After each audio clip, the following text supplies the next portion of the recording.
حضرت عبدل قادر جیلانی رحمۃ اللہ علیہ فرماتے ہیں، لوگوں کی تعریف اور مذمت کو چھوڑ دو، کیونکہ جو اللہ کو پہچان لیتا ہے وہ مخلوق کی پرواہ نہیں کرتا۔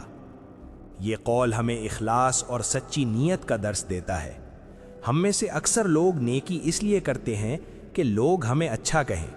ہم چاہتے ہیں کہ ہماری تعریف ہو، ہماری عزت بڑھے، لیکن جب کوئی تنقید کرتا ہے تو ہم فوراً دل برداشتہ ہو جاتے ہیں۔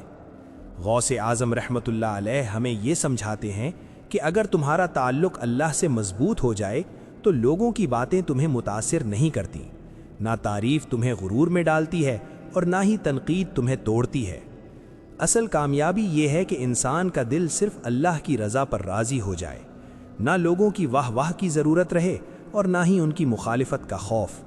آج ہمیں خود سے یہ سوال کرنا چاہیے کہ کیا ہم اللہ کے لیے عمل کرتے ہیں یا لوگوں کو دکھانے کے لیے؟ یاد رکھیں، جب نیت خالص ہو جائے تو چھوٹا عمل بھی اللہ کے ہاں بہت بڑا بن جاتا ہے۔ اللہ ہمیں اخلاص نیت کی دولت عطا فرمائے، آمین۔